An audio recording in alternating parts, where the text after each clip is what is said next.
Hi everyone, welcome back to my YouTube channel. ನಾನಿವತ್ತು doughnuts ಬೀಡಿಗೆ ಒಂದು hanging tassels ಡಿಸೈನ್ನ ತೋರಿಸ್ತಾ ಇದ್ದೀನಿ ಇವತ್ತಿನ ವಿಡಿಯೋದಲ್ಲಿ. ನೋಡಿ, ಈ ರೀತಿಯಾಗಿ ಮೀಡಿಯಮ್ ಸೈಜು ಡೋನೆಟ್ಸ್ ಬೀಡ್ಗಳು ಸಿಗುತ್ತೆ. ನಿಮಗೆ ಡೋನೆಟ್ಸ್ ಬೀಡ್ ಸಿಗಲಿಲ್ಲ ಅಂದರೆ ನೀವು ನಾರ್ಮಲ್ ರಿಂಗ್ ಬೀಡ್ಗಳನ್ನು ಸಹ ತಗೊಂಡು ಈ ಡಿಸೈನ್ನ ಮಾಡ್ಕೋಬೋದು. ಹಾಗೆ ನನ್ನ ವಿಡಿಯೋನ ಯಾರು ನೋಡ್ತಾ ಇದ್ದೀರೋ ನನ್ನ ಚಾನಲ್ನ ಸಬ್ಸ್ಕ್ರೈಬ್ ಮಾಡ್ದಲೇ ನೋಡ್ತಾ ಇದ್ದರೆ ನನ್ನ ಚಾನಲ್ನ ಸಬ್ಸ್ಕ್ರೈಬ್ ಮಾಡಿಕೊಂಡು ಸಪೋರ್ಟ್ ಮಾಡಿ. ಹಾಗೆ ನಾನಿಲ್ಲಿ ಡಿಸೈನ್ನ ಮಾಡೋದಕ್ಕೆ 6 ಎಳೆ ದಾರನ ತಗೊಂಡಿದ್ದೀನಿ. ನೋಡಿ, ನಾನಿಲ್ಲಿ 6 ಎಳೆ ದಾರನ ತಗೊಂಡಿದ್ದೀನಿ. ಹಾಗೆ ನೀಡಲ್ ಬಂದು 0.75 mm ತಗೊಂಡಿದ್ದೀನಿ. ನೋಡಿ, ನಾನಿಲ್ಲಿ ಒಂದು ಡೋನೆಟ್ಸ್ ಬೀಡನ್ನ ಈ ರೀತಿಯಾಗಿ ಮೊದಲಿಗೆ ನೋಡಿ ಈ ರೀತಿಯಾಗಿ ಡೋನೆಟ್ಸ್ ಬೀಡಿಂದ ದಾರನ ಎಳ್ಕೊಂಡು ಮೊದಲಿಗೆ 2 ನಾಟ್ನ ಹಾಕ್ಕೊಳ್ತಾ ಇದ್ದೀನಿ. ನೋಡಿ, ಈ ರೀತಿಯಾಗಿ ಸ್ಟಾರ್ಟಿಂಗಲ್ಲಿ 2 ನಾಟ್ನ ಹಾಕ್ಕೋಬೇಕು. 2 ನಾಟ್ನ ಹಾಕಿ ಆದಮೇಲೆ ನೋಡಿ ಈ ಗ್ಯಾಪಿಗೆ ನೋಡಿ ಇದ್ರ ಗ್ಯಾಪಿಗೆ ನೀಡಲ್ ಹಾಕಿ ದಾರನ ಎಳ್ಕೊಂಡು 1 2 ನೋಡಿ ನಾನಿಲ್ಲಿ 2 ಚೈನ್ನ ಹಾಕ್ಕೊಂಡಿದ್ದೀನಿ. 2 ಚೈನ್ನ ಹಾಕಿ ಆದಮೇಲೆ ನೀಡಲ್ ಮೇಲೆ ಒಂದು ಸಲ ದಾರನ ತಗೊಂಡು ಡೋನೆಟ್ಸ್ ಬೀಡ್ನ ಗ್ಯಾಪಿಗೆ ನೋಡಿ ಮೇಲ್ಭಾಗದಿಂದ ನೀಡಲ್ನ ಹಾಕಿ ದಾರನ ಎಳ್ಕೊಂಡು ಮೊದಲಿಗೆ 2 ದಾರನ ಒಂದು ಮಾಡ್ಕೊಳ್ತಾ ಇದ್ದೀನಿ, ಮತ್ತು 2 ದಾರನ ಒಂದು ಮಾಡ್ಕೊಳ್ತಾ ಇದ್ದೀನಿ. ನೋಡಿ, ನಾನಿಲ್ಲಿ ಡಬಲ್ ಕ್ರೋಶೆ ಕಂಬನ ಮಾಡ್ಕೊಳ್ತಾ ಇದ್ದೀನಿ. ಹಾಗೆ ಈ ಎಕ್ಸ್ಟ್ರಾ ದಾರ ಏನಿದೆಯೋ ಅದನ್ನು ಕಂಬದೊಳಗಡೆ ಹಾಕ್ಕೊಳ್ತಾ ಇದ್ದೀನಿ. ನೋಡಿ, ಈ ರೀತಿಯಾಗಿ ನೀಡಲ್ ಮೇಲೆ ದಾರನ ತಗೊಂಡು ಡೋನೆಟ್ಸ್ ಬೀಡ್ನ ಮೇಲ್ಭಾಗದಿಂದ ನೀಡಲ್ನ ಹಾಕಿ ದಾರನ ಎಳ್ಕೊಂಡು ಮೊದಲಿಗೆ 2 ದಾರನ ಒಂದು ಮಾಡ್ಕೊಳ್ಳಿ, ಮತ್ತು 2 ದಾರನ ಒಂದು ಮಾಡ್ಕೊಳ್ಳಿ. ನೋಡಿ, ನಾನಿಲ್ಲಿ ಡಬಲ್ ಕ್ರೋಶೆ ಕಂಬನ ಮಾಡ್ಕೊಳ್ತಾ ಇದ್ದೀನಿ. ನೋಡಿ, ಮತ್ತೆ ನೀಡಲ್ ಮೇಲೆ ದಾರನ ತಗೊಂಡು ನಾನು ಡೋನೆಟ್ಸ್ ಬೀಡಿಗೆ ಡಬಲ್ ಕ್ರೋಶೆ ಕಂಬನ ಮಾಡ್ಕೊಳ್ತಾ ಇದ್ದೀನಿ. ನೀವು ಅಷ್ಟೇ ಡಬಲ್ ಕ್ರೋಶೆ ಕಂಬನ ಮಾಡ್ಕೋಬೇಕು.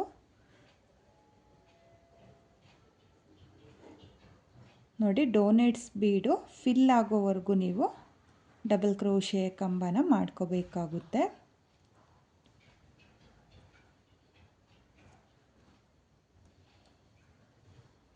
ನೋಡಿ, ಈ ರೀತಿಯಾಗಿ ಡಬಲ್ ಕ್ರೋಶೆ ಕಂಬನ ಮಾಡ್ಕೋಬೇಕು. ಹಾಗೆ ಈ ಎಕ್ಸ್ಟ್ರಾ ದಾರ ಏನಿದೆಯೋ ಅದನ್ನು ಇವಾಗ ನಾನು ಕಟ್ ಮಾಡ್ಕೊಳ್ತೀನಿ. ನೋಡಿ, ನಾನಿಲ್ಲಿ ಡಬಲ್ ಕ್ರೋಶೆ ಕಂಬದ ಒಳಗಡೆ ಈ ರೀತಿಯಾಗಿ ಎಕ್ಸ್ಟ್ರಾ ದಾರನ ಹಾಕ್ಕೊಂಡಿದ್ದೀನಿ. ಅಂದರೆ ಗ್ಲೋ ಹಾಕೋ ಅವಶ್ಯಕತೆ ಇರಲ್ಲ. ಈ ರೀತಿಯಾಗಿ ಡಬಲ್ ಕ್ರೋಶೆ ಕಂಬದ ಗ್ಯಾಪಿಗೆ ಎಕ್ಸ್ಟ್ರಾ ದಾರನ ಹಾಕ್ಕೊಂಡ್ರೆ ನೋಡಿ ಈ ರೀತಿಯಾಗಿ ಬರುತ್ತೆ. ಇವಾಗ ಮತ್ತೆ ನಾನು ಡೋನೆಟ್ಸ್ ಬೀಡಿಗೆ ಡಬಲ್ ಕ್ರೋಶೆ ಕಂಬನ ಮಾಡಿಕೊಂಡು ಫಿಲ್ ಮಾಡ್ಕೊಳ್ತೀನಿ.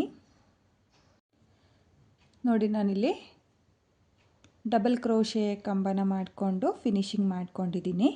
ಒಟ್ಟು ನಾನಿಲ್ಲಿ 28 ಡಬಲ್ ಕ್ರೋಶೆ ಕಂಬನ ಮಾಡ್ಕೊಂಡಿದ್ದೀನಿ. ಕೌಂಟಿಂಗ್ಸ್ ಎಲ್ಲ ಹೇಳ್ತಾ ಇದ್ದೀನಿ. ನೋಡಿ, ಇಲ್ಲಿ ನಾನು 28 ಡಬಲ್ ಕ್ರೋಶೆ ಕಂಬನ ಮಾಡ್ಕೊಂಡಿದ್ದೀನಿ. 28 ಡಬಲ್ ಕ್ರೋಶೆ ಕಂಬ ಆದಮೇಲೆ ಯಾವ ರೀತಿಯಾಗಿ ಫಿನಿಶಿಂಗ್ ಕೊಡಬೇಕು ಅಂತ ತೋರಿಸ್ತೀನಿ. ನೋಡಿ, ಇಲ್ಲಿ ಸ್ಟಾರ್ಟಿಂಗಲ್ಲಿ 2 ಚೈನ್ನ ಏನು ಹಾಕ್ಕೊಂಡಿದ್ನೋ ಅದನ್ನು ಸ್ಕಿಪ್ ಮಾಡಿಬಿಟ್ಟು ನಾನು ಟೋಟಲ್ 28 ಡಬಲ್ ಕ್ರೋಶೆ ಕಂಬ ಆದಮೇಲೆ ಸ್ಟಾರ್ಟಿಂಗಲ್ಲಿ 2 ಚೈನ್ನ ಹಾಕ್ಕೊಂಡಿರ್ತೇವಲ್ಲ ಅದ್ರ ಗ್ಯಾಪಿಗೆ ನೀಡಲ್ನ ಹಾಕ್ಕೊಳ್ತಾ ಇದ್ದೀನಿ. ನೋಡಿ, ನೀಡಲ್ನ ಹಾಕಿ ದಾರನ ತಂದು ನೀಡಲ್ ಮೇಲೆ ಒಂದು ಲೂಪ್ ಇರುತ್ತಲ್ಲ ಆ ಲೂಪಿಂದನೂ ಈ ರೀತಿಯಾಗಿ ದಾರನ ಎಳ್ಕೊಂಡು ಒಂದು ಚೈನ್ನ ಹಾಕಿ ನಾನು ಈ ರೀತಿಯಾಗಿ ದಾರನ ಕಟ್ ಮಾಡ್ಕೊಳ್ತಾ ಇದ್ದೀನಿ. ನೋಡಿ, ಈ ರೀತಿಯಾಗಿ ಕಟ್ ಮಾಡಿ ಆದಮೇಲೆ ನಿಮಗೆ ಡೋನೆಟ್ಸ್ ಬೀಡು ಈ ರೀತಿಯಾಗಿ ಬರುತ್ತೆ. ಒಟ್ಟು 28 ಡಬಲ್ ಕ್ರೋಶೆ ಕಂಬನ ಮಾಡ್ಕೊಂಡಿದ್ದೀನಿ. ಹಾಗೆ ಇವಾಗ ನಾನು ಫ್ಯಾಬ್ರಿಕ್ ಗ್ಲೋನ ಹಾಕಿಬಿಟ್ಟು ರಿಂಗ್ ಬೀಡ್ನ ಹಿಂಭಾಗದಲ್ಲಿ ನೋಡಿ ಈ ಡೋನೆಟ್ಸ್ ಬೀಡ್ನ ಹಿಂಭಾಗದಲ್ಲಿ ಸ್ವಲ್ಪನೇ ಗ್ಲೋನ ಹಾಕಿಬಿಟ್ಟು ಈ ರೀತಿಯಾಗಿ ಅಂಟಿಸ್ಕೊಳ್ತೀನಿ. ನೋಡಿ, ಸ್ವಲ್ಪನೇ ದಾರನ ಈ ರೀತಿಯಾಗಿ ಕಟ್ ಮಾಡಿಕೊಂಡು ಈ ರೀತಿಯಾಗಿ ನೀವು ಅಂಟಿಸ್ಕೋಬೇಕು. ಬ್ಯಾಕ್ ಸೈಡು ಈ ರೀತಿಯಾಗಿ ಸ್ವಲ್ಪನೇ ಫ್ಯಾಬ್ರಿಕ್ ಗ್ಲೋನ ಹಾಕಿಬಿಟ್ಟು ಅಂಟಿಸ್ಕೊಳ್ಳಿ. ನೋಡಿ, ನಾನಿಲ್ಲಿ ಬ್ಯಾಕ್ ಸೈಡ್ ಅಂಟಿಸ್ಕೊಂಡಿರೋದು. ನೋಡಿ ಮೊದಲಿಗೆ ಈ ರೀತಿಯಾಗಿ ಡೋನೆಟ್ಸ್ ಬೀಡಿಗೆ ಡಬಲ್ ಕ್ರೋಶೆ ಕಂಬನ ಮಾಡ್ಕೋಬೇಕಾಗುತ್ತೆ. ಹಾಗೆ ನಾನಿವಾಗ ನೆಕ್ಸ್ಟ್ ಯಾವ ರೀತಿ ಮಾಡೋದು ಅಂತ ತೋರಿಸ್ತೀನಿ. ನೋಡಿ ನಾನಿವಾಗ ಮತ್ತೆ ರಿಂಗ್ ಬೀಡಿಗೆ ಡಿಸೈನ್ನ ಮಾಡೋದಕ್ಕೆ ಬೇರೆ ಕಲರ್ ದಾರನ ತಗೊಂಡಿದ್ದೀನಿ. ನೀವು ಕಲರ್ ಕಾಂಬಿನೇಷನ್ ದಾರನ ತಗೊಂಡು ಈ ಡಿಸೈನ್ನ ಮಾಡ್ಕೊಳ್ಳಿ. ನೋಡಿ ಇಲ್ಲಿ 2 ಚೈನ್ನ ಮೇಲೆ ಲಾಕ್ನ ಮಾಡಿಕೊಂಡು 2 ಎಕ್ಸ್ಟ್ರಾ ಚೈನ್ನ ಹಾಕಿ ಕಟ್ ಮಾಡಿದ್ವಲ್ಲ, ಅದನ್ನು ಬಿಟ್ಟು 1 2 3 4 ನೋಡಿ 4 ಕಂಬನ ಸ್ಕಿಪ್ ಮಾಡಿಬಿಟ್ಟು 5ನೇ ಕಂಬಕ್ಕೆ ಈ ರೀತಿಯಾಗಿ ನಿಡಲ್ನ ಹಾಕಿ ಮೊದಲಿಗೆ ದಾರನ ಈ ರೀತಿಯಾಗಿ ಎಳ್ಕೋಬೇಕು. ನೋಡಿ ಈ ರೀತಿಯಾಗಿ ಎಳ್ಕೊಂಡಾದ್ಮೇಲೆ 2 ನಾಟ್ನ ಹಾಕ್ಕೊಳ್ಳಿ. ನೋಡಿ ಈ ರೀತಿಯಾಗಿ 2 ನಾಟ್ನ ಹಾಕ್ಕೊಳ್ಳಿ. 2 ನಾಟ್ನ ಹಾಕಿ ಆದಮೇಲೆ ನೋಡಿ ನಾನಿಲ್ಲಿ ಸೀದಾ ಬೀಡನ್ನೇ ಇಟ್ಕೊಂಡಿದ್ದೀನಿ. ಇದು ಗ್ಲೋನ ಹಾಕಿಬಿಟ್ಟು ಅಂಟಿಸ್ಕೊಂಡಿರೋದು. ಇದು ಬ್ಯಾಕ್ ಸೈಡು, ಇದು ಫ್ರಂಟ್ ಸೈಡು. ನಾನು ಫ್ರಂಟ್ ಸೈಡಿಂದನೇ ಡಿಸೈನ್ನ ಮಾಡ್ಕೊಳ್ತಾ ಇರೋದು.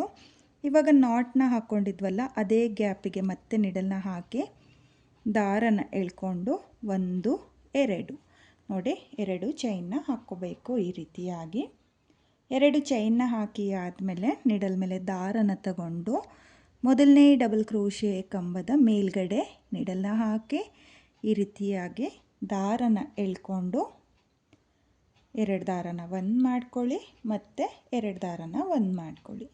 ನೋಡಿ ನಾನಿಲ್ಲಿ ಡಬಲ್ ಕ್ರೋಶೆ ಕಂಬದ ಮೇಲ್ಗಡೆ ನಿಮಗೆ ನೀಟಾಗಿ ಗ್ಯಾಪ್ಗಳು ಕಾಣಿಸುತ್ತೆ. ಇಲ್ಲಿ ಕಂಬದ ಮೇಲ್ಗಡೆ ನಾನು ಒಂದು ಕಂಬನ ಮಾಡ್ಕೊಂಡಿದ್ದೀನಿ. ನೋಡಿ ಡಬಲ್ ಕ್ರೋಶೆ ಕಂಬ ಆದಮೇಲೆ ನಾನು ಡಬಲ್ ಕ್ರೋಶೆ ಕಂಬಕ್ಕೆ ಪೀಕಾಟ್ನ ಮಾಡ್ಕೊಳ್ತಾ ಇದ್ದೀನಿ. 1 2 3 ನೋಡಿ ಈ ರೀತಿಯಾಗಿ ಮೊದಲಿಗೆ 3 ಚೈನ್ನ ಹಾಕಿಬಿಟ್ಟು 2 ಚೈನ್ನ ಹಾಕ್ಕೊಂಡಿದ್ವಲ್ಲ, ಅದು ಹಾಗೆ ಡಬಲ್ ಕ್ರೋಶೆ ಮಧ್ಯೆ ನೋಡಿ ಈ ರೀತಿಯಾಗಿ ಗ್ಯಾಪ್ ಇರುತ್ತೆ. ಆ ಗ್ಯಾಪಿಗೆ ನಿಡಲ್ನ ಹಾಕಿ ದಾರನ ಎಳ್ಕೊಂಡು ನಿಡಲ್ ಮೇಲೆ 2 ದಾರ ಇರುತ್ತಲ್ಲ, ಆ 2 ದಾರನ ಒಂದು ಮಾಡಿಕೊಂಡ್ರೆ ಈ ರೀತಿಯಾಗಿ ಪೀಕಾಟ್ ಕಂಬ ಆಗುತ್ತೆ. ನೋಡಿ ನಾನಿಲ್ಲಿ ಡಬಲ್ ಕ್ರೋಶೆ ಕಂಬಕ್ಕೆ 3 ಚೈನ್ನ ಹಾಕಿ ಪೀಕಾಟ್ನ ಮಾಡ್ಕೊಂಡಿದ್ದೀನಿ. ಇವಾಗ ಮತ್ತೆ ನಿಡಲ್ ಮೇಲೆ ದಾರನ ತಗೊಂಡು ಪಕ್ಕದಲ್ಲಿರೋ ಕಂಬಕ್ಕೆ ನೋಡಿ ನಾನು ಒಂದು ಕಂಬನೂ ಸ್ಕಿಪ್ ಮಾಡ್ಕೊಳ್ಳಲ್ಲ. ನೆಕ್ಸ್ಟ್ ಕಂಬಕ್ಕೆ ಇದು ಡಬಲ್ ಕ್ರೋಶೆ ಕಂಬನ ಏನು ಮಾಡ್ಕೊಂಡಿರ್ತೀವೋ ಅದರ ಪಕ್ಕದಲ್ಲಿರೋ ಕಂಬಕ್ಕೆ ಡಬಲ್ ಕ್ರೋಶೆ ಕಂಬನ ಮಾಡ್ಕೊಳ್ತಾ ಇದ್ದೀನಿ. ನೋಡಿ ಡಬಲ್ ಕ್ರೋಶೆ ಕಂಬ ಆದಮೇಲೆ 1 2 3 ಚೈನ್ನ ಹಾಕಿ ಡಬಲ್ ಕ್ರೋಶೆ ಕಂಬದ ಪಕ್ಕದಲ್ಲೇ ನಿಡಲ್ನ ಹಾಕಿ ದಾರನ ಎಳ್ಕೊಂಡು ಈ ರೀತಿಯಾಗಿ 2 ದಾರನ ಒಂದು ಮಾಡಿಕೊಂಡ್ರೆ ಪೀಕಾಟ್ ಕಂಬ ಆಗುತ್ತೆ. ನೋಡಿ ಇವಾಗ ಮತ್ತೆ ನಾನು ನೆಕ್ಸ್ಟ್ ಕಂಬಕ್ಕೆ ಡಬಲ್ ಕ್ರೋಶೆ ಕಂಬನ ಮಾಡ್ಕೊಳ್ತಾ ಇದ್ದೀನಿ. ಡಬಲ್ ಕ್ರೋಶೆ ಕಂಬ ಆದಮೇಲೆ 3 ಚೈನ್ನ ಹಾಕಿ ನೀವು ಪೀಕಾಟ್ನ ಮಾಡ್ಕೋಬೇಕು. ನೋಡಿ ಈ ರೀತಿಯಾಗಿ ನೀವು ಡಿಸೈನ್ಸ್ನ ಮಾಡ್ಕೋಬೇಕಾಗುತ್ತೆ. ನೋಡಿ ನಾನಿಲ್ಲಿ ಡೋನೆಟ್ಸ್ ಬೀಡಿಗೆ ಮಾಡ್ಕೊಳ್ತಾ ಇರೋದು. ಡೋನೆಟ್ಸ್ ಬೀಡ್ ಸಿಗಲಿಲ್ಲ ಅನ್ನೋರು ನೀವು ಇದೇ ಡಿಸೈನ್ನ ರಿಂಗ್ ಬೀಡಿಗೂ ಸಹ ಮಾಡ್ಕೋಬೋದು. ರಿಂಗ್ ಬೀಡು ಡೋನೆಟ್ಸ್ ಬೀಡು ಒಂದೇ ರೀತಿಯಾಗಿ ಬರುತ್ತೆ. ನೋಡಿ ಮತ್ತೆ ನಾನು ಡಬಲ್ ಕ್ರೋಶೆ ಕಂಬನ ಮಾಡಿಕೊಂಡು 3 ಚೈನ್ನ ಹಾಕಿ ಪೀಕಾಟ್ನ ಮಾಡ್ಕೊಳ್ತಾ ಇದ್ದೀನಿ. ನೋಡಿ ನಾನಿಲ್ಲಿ ಒಟ್ಟು 19 ಪೀಕಾಟ್ ಕಂಬನ ಮಾಡ್ಕೊಂಡಿದ್ದೀನಿ. 19 ಪೀಕಾಟ್ ಕಂಬನ ಮಾಡ್ಕೋಬೇಕಾಗುತ್ತೆ. ಪೀಕಾಟ್ ಕಂಬ ಆದಮೇಲೆ ನಿಡಲ್ ಮೇಲೆ ಒಂದು ಸಲ ದಾರನ ತಗೊಂಡು ನೆಕ್ಸ್ಟ್ ಕಂಬಕ್ಕೆ ಒಂದು ಡಬಲ್ ಕ್ರೋಶೆ ಕಂಬನ ಮಾಡ್ಕೊಳ್ಳಿ. ನೋಡಿ ಈ ರೀತಿಯಾಗಿ ನೀವು ಫಿನಿಶಿಂಗ್ ಮಾಡ್ಕೋಬೇಕಾಗುತ್ತೆ. ಕೊನೆಯಲ್ಲಿ ಏನು ಡಬಲ್ ಕ್ರೋಶೆ ಕಂಬನ ಮಾಡ್ಕೊಂಡಿರ್ತೀರೋ ಅದಕ್ಕೆ ಪೀಕಾಟ್ನ ಮಾಡ್ಕೊಳ್ಳೋಕ್ಕೆ ಹೋಗಬೇಡಿ. ನೋಡಿ ಈ ರೀತಿಯಾಗಿ 2 ಚೈನ್ನ ಹಾಕಿಬಿಟ್ಟು ಸ್ವಲ್ಪ ದಾರನ ಕಟ್ ಮಾಡಿ ನಿಡಲಿಂದ ಆಚೆ ಇಳ್ಕೊಳ್ಳಿ. ನೋಡಿ ಈ ರೀತಿಯಾಗಿ ನೀವು 2ನೇ ಸ್ಟೆಪ್ನ ಮಾಡ್ಕೋಬೇಕಾಗುತ್ತೆ ಡೋನೆಟ್ಸ್ ಬೀಡಿಗೆ. ಹಾಗೆ ಈ ಎಕ್ಸ್ಟ್ರಾ ದಾರ ಏನಿದೆಯೋ ಅದನ್ನು ಡಿಸೈನ್ನ ಹಿಂಭಾಗದಲ್ಲಿ ನಾನು ಗ್ಲೋನ ಹಾಕಿಬಿಟ್ಟು ಅಂಟಿಸ್ಕೊಳ್ತೀನಿ. ನೋಡಿ 2 ಸೈಡ್ ಏನು ದಾರ ಇರುತ್ತೋ ಅದನ್ನು ನೋಡಿ ಗ್ರೀನ್ ಕಲರ್ ದಾರ ಏನಿರುತ್ತೋ ಅದಕ್ಕೆ ಅಂಟಿಸ್ಕೊಳ್ಬೇಡಿ. ಅದೇ ಕಲರ್ನಲ್ಲಿ ಏನು ವರ್ಕ್ ಮಾಡ್ಕೊಂಡಿರ್ತೀರೋ ಆ ದಾರದ ಮೇಲೆ ಈ ರೀತಿಯಾಗಿ ದಾರಗಳನ್ನ ಅಂಟಿಸ್ಕೋಬೇಕಾಗುತ್ತೆ.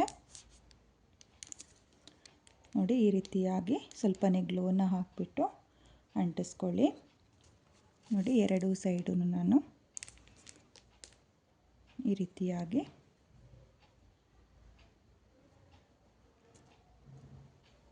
ಅಂಟಿಸ್ಕೊಂಡು ಎಕ್ಸ್ಟ್ರಾ ದಾರ ಏನಿರುತ್ತೋ ನೋಡಿ, ಎಕ್ಸ್ಟ್ರಾ ದಾರ ಏನಿರುತ್ತೋ ಅದನ್ನು ಈ ರೀತಿಯಾಗಿ ಕಟ್ ಮಾಡಿಕೊಂಡು ಡಿಸೈನ್ಸ್ನ ರೆಡಿ ಮಾಡ್ಕೊಂಡಿದ್ದೀನಿ. ನೋಡ್ತಾ ಇರ್ಬೋದು, ನಾನು ಈ ರೀತಿಯಾಗಿ ಪ್ಯಾಚಸ್ಗಳನ್ನ ರೆಡಿ ಮಾಡ್ಕೊಂಡಿದ್ದೀನಿ. ನೀವು ಸೀರೆಗೆ ಹಾಕುವಾಗ ಮೊದಲಿಗೆ ಮಾರ್ಕ್ನ ಮಾಡ್ಕೊಳ್ಳಿ. ಮಾರ್ಕ್ನ ಮಾಡಿ ಆದಮೇಲೆ ಎಷ್ಟು ಟ್ಯಾಸಲ್ಸ್ ಬರುತ್ತೆ ಅಂತೇಳ್ಬಿಟ್ಟು ಕೌಂಟ್ನ ಮಾಡಿಕೊಂಡು ಅಷ್ಟು ಪ್ಯಾಚಸ್ಗಳನ್ನ ರೆಡಿ ಮಾಡ್ಕೋಬೇಕಾಗುತ್ತೆ. ನೋಡಿ, ನಾನಿಲ್ಲಿ 4 ಪ್ಯಾಚಸ್ಗಳನ್ನ ರೆಡಿ ಮಾಡ್ಕೊಂಡಿದ್ದೀನಿ. ನೀವೂ ಕೂಡ ಸೀರೆಯ ಕಲರ್ ಕಾಂಬಿನೇಷನಲ್ಲಿ ಪ್ಯಾಚಸ್ಗಳನ್ನ ರೆಡಿ ಮಾಡ್ಕೊಳ್ಳಿ. ಸೀರೆಯ ಕಾಂಬಿನೇಷನಲ್ಲಿ ಮೊದಲನೇ ಸ್ಟೆಪ್ನ ಮಾಡ್ಕೊಳ್ಳಿ. ಪಲ್ಲು ಕಲರ್ ಏನಿರುತ್ತೋ ಅದರಿಂದ 2ನೇ ಸ್ಟೆಪ್ನ ಮಾಡ್ಕೊಳ್ಳಿ. ನೋಡಿ, ಈ ರೀತಿಯಾಗಿ ಟ್ಯಾಸಲ್ಸ್ಗಳನ್ನ ರೆಡಿ ಮಾಡ್ಕೊಳ್ಳಿ. ಹಾಗೆ ಈ ಟ್ಯಾಸಲ್ಸ್ನ ಯಾವ ರೀತಿಯಾಗಿ ಅಟ್ಯಾಚ್ ಮಾಡೋದು ಅಂತ ಹೇಳ್ಬಿಟ್ಟು ತೋರಿಸ್ತೀನಿ. ನಾನು ರೆಡಿ ಮಾಡಿರುವಂಥ ಪ್ಯಾಚಸ್ನ ನಾನು ಎಕ್ಸ್ಟ್ರಾ ಕ್ಲಾತಿಗೆ ಸ್ಟಿಚ್ನ ಮಾಡಿ ತೋರಿಸ್ತೀನಿ. ನೀವು ಸೀರೆಗೆ ಸ್ಟಿಚ್ನ ಮಾಡ್ಕೊಳ್ಳಿ. ನೋಡಿ, ನಾನಿಲ್ಲಿ ಎಕ್ಸ್ಟ್ರಾ ಕ್ಲಾತ್ನ ಏನು ತಗೊಂಡಿದ್ದೀನೋ ಅದು ಗ್ರೀನ್ ಕಲರ್ನಲ್ಲಿದೆ. ಹಾಗಾಗಿ ನಾನಿಲ್ಲಿ ಕಾಟನ್ ಥ್ರೆಡ್ನ ತಗೊಂಡಿದ್ದೀನಿ. ಗ್ರೀನ್ ಕಲರ್ ಕಾಟನ್ ಥ್ರೆಡ್ನ ತಗೋಬೇಕಾಗುತ್ತೆ. ನೋಡಿ, ಈ ರೀತಿಯಾಗಿ ಟೈಲರಿಂಗ್ ಕಾಟನ್ ಥ್ರೆಡ್ ಇರುತ್ತಲ್ಲ, ಪಲ್ಲು ಕಲರು, ನಿಮ್ಮ ಸೀರೆಯ ಪಲ್ಲು ಕಲರ್ನಲ್ಲಿ ತಗೊಂಡು ನೀವು ಸ್ಟಿಚ್ನ ಮಾಡ್ಕೋಬೇಕಾಗುತ್ತೆ. ಬೇರೆ ಕಲರ್ ಹಾಕಿದರೆ ಚೆನ್ನಾಗಿ ಕಾಣಿಸಲ್ಲ. ನೋಡಿ, ಮೊದಲಿಗೆ ಸೀರೆಯ ಹಿಂಭಾಗದಿಂದ ನೋಡಿ ಈ ರೀತಿಯಾಗಿ ನೀಡಲ್ನ ಆಚೆ ತೆಕ್ಕೊಂಡು ನಾನಿಲ್ಲಿ 4 ಎಳೆ ದಾರನ ತಗೊಂಡಿದ್ದೀನಿ. ನೋಡಿ, ಈ ರೀತಿಯಾಗಿ ನಾಟ್ನು ಕೂಡ ಹಾಕ್ಕೊಂಡಿದ್ದೀನಿ. ಈ ರೀತಿಯಾಗಿ ಮಿಡಲಿಂದ ನೀಡಲ್ನ ಪಾಸ್ ಮಾಡಿಕೊಂಡು ಒಂದು ಸಲ ನಾಟ್ನ ಹಾಕ್ಕೊಳ್ತಾ ಇದ್ದೀನಿ. ನಾಟ್ನ ಹಾಕಿ ಆದಮೇಲೆ ಮತ್ತೆ ಒಂದು ಸಲ ನಾಟ್ನ ಹಾಕ್ಕೊಳ್ತಾ ಇದ್ದೀನಿ. ನೋಡಿ, ಈ ರೀತಿಯಾಗಿ ನಾಟ್ ಅನ್ನೋದನ್ನು ಹಾಕ್ಕೋಬೇಕು. ನಾಟ್ನ ಹಾಕಿ ಆದಮೇಲೆ ನಾನು ಒಂದು ಸ್ಮಾಲ್ ಕ್ರಿಸ್ಟಲ್ ಬೀಡನ್ನ ಸೇರಿಸ್ಕೊಳ್ತಾ ಇದ್ದೀನಿ. ಹಾಗೆ ಒಂದು ಮೀಡಿಯಮ್ ಸೈಜ್ ಕ್ರಿಸ್ಟಲ್ ಬೀಡನ್ನ ಸೇರಿಸ್ಕೊಳ್ತಾ ಇದ್ದೀನಿ. ನಿಮಗೆ ಕ್ರಿಸ್ಟಲ್ ಬೀಡ್ ಇಲ್ಲ ಅನ್ನೋರು ಅಥವಾ ಬೇಡ ಅನ್ನೋರು ನೀವು ಗೋಲ್ಡ್ ಕಲರ್ ಒಂದು ಸ್ಮಾಲ್ ಬೀಡ್ ಹಾಗೆ ಒಂದು ಮೀಡಿಯಮ್ ಸೈಜ್ ಬೀಡನ್ನ ಹಾಕ್ಕೊಳ್ಳಿ. ಹಾಗೆ ನಾನಿಲ್ಲಿ ಪ್ಯಾಚಸ್ನ ಏನು ರೆಡಿ ಮಾಡ್ಕೊಂಡಿದ್ದೀನೋ ಈ ರೀತಿಯಾಗಿ ಮಿಡಲಲ್ಲಿ ನೋಡ್ಕೊಳ್ಳಿ. ಬ್ಯಾಕ್ ಸೈಡಿಂದ ನೋಡಿ, ನಾನಿಲ್ಲಿ ಮೊದಲಿಗೆ ಬ್ಯಾಕ್ ಸೈಡಿಂದ ಈ ರೀತಿಯಾಗಿ ಸೂಜಿನ ಪಾಸ್ ಮಾಡಿಕೊಂಡು ನೋಡಿ, ಮತ್ತೆ ಕ್ರಿಸ್ಟಲ್ ಬೀಡಿಂದ ನೋಡಿ ಈ ರೀತಿಯಾಗಿ ಸೂಜಿನ ಪಾಸ್ ಮಾಡ್ಕೊಳ್ತಾ ಇದ್ದೀನಿ. ಹಾಗೆ ಈ ರೀತಿಯಾಗಿ ಗಂಟನ್ನ ಹಾಕ್ಕೊಳ್ತಾ ಇದ್ದೀನಿ. ನೋಡಿ, ಸ್ವಲ್ಪ ಟೈಟ್ ಮಾಡಿಕೊಂಡು ನೋಡಿ ಈ ರೀತಿಯಾಗಿ ದಾರದಿಂದ ಸೂಜಿನ ಆಚೆ ಎಳ್ಕೊಂಡು ಗಂಟನ್ನ ಹಾಕ್ಕೊಳ್ತಾ ಇದ್ದೀನಿ.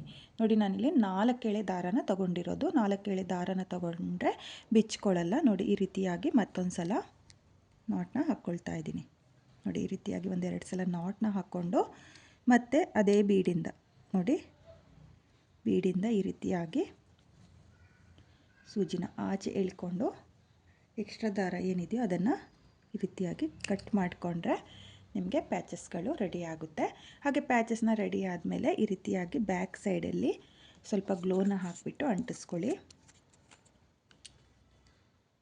ನೋಡಿ, ಈ ರೀತಿಯಾಗಿ ಸ್ವಲ್ಪನೇ ಗ್ಲೋನ ಹಾಕಿಬಿಟ್ಟು ಈ ರೀತಿ ಎಕ್ಸ್ಟ್ರಾ ದಾರನ ಅಂಟಿಸ್ಕೊಳ್ಳೋದ್ರಿಂದ ಡಿಸೈನ್ ಬಿಚ್ಚೋಗಲ್ಲ.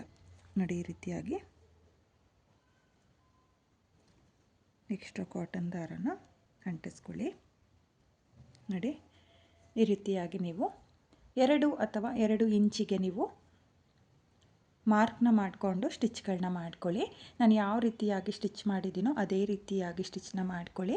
ಹಾಗೆ ನಾನು ಒಂದು ಮಿಡಲಲ್ಲಿ ಒಂದು ಬೀಡನ್ನು ಸಹ ಅಂಟಿಸ್ಕೊಳ್ತೀನಿ. ನೋಡಿ, ಈ ರೀತಿಯಾಗಿ ಮೊದಲಿಗೆ ಗಮನ ಹಾಕ್ಕೊಳ್ಳಿ. ನೋಡಿ, ಇದು ಫ್ಯಾಬ್ರಿಕ್ ಗ್ಲೋನ ಹಾಕಿಬಿಟ್ಟು ಒಂದು ಮೀಡಿಯಮ್ ಸೈಜ್ ಬೀಡು ನೋಡಿ, ನಾನಿಲ್ಲಿ ರೋಸ್ ಬೀಡನ್ನ ತಗೊಂಡಿದ್ದೀನಿ. ಈ ರೀತಿಯಾಗಿ ಮಿಡಲಲ್ಲಿ ಒಂದು ಮೀಡಿಯಮ್ ಸೈಜು ರೋಸ್ ಬೀಡನ್ನ ಈ ರೀತಿಯಾಗಿ ಅಂಟಿಸ್ಕೊಂಡಿದ್ದೀನಿ. ನೋಡಿ, ಈ ರೀತಿಯಾಗಿ ಅಂಟಿಸ್ಕೊಂಡ್ರೆ ಡಿಸೈನು ತುಂಬಾ ಚೆನ್ನಾಗಿ ಕಾಣಿಸುತ್ತೆ. ನಾನು ಇದೇ ರೀತಿಯಾಗಿ ಕಂಟಿನ್ಯೂ ಪ್ಯಾಚಸ್ಗಳನ್ನ ಸ್ಟಿಚ್ ಮಾಡಿಕೊಂಡು ಡಿಸೈನ್ ಯಾವ ರೀತಿಯಾಗಿ ಕಾಣಿಸುತ್ತೆ ಅಂತೇಳ್ಬಿಟ್ಟು ತೋರಿಸ್ತೀನಿ.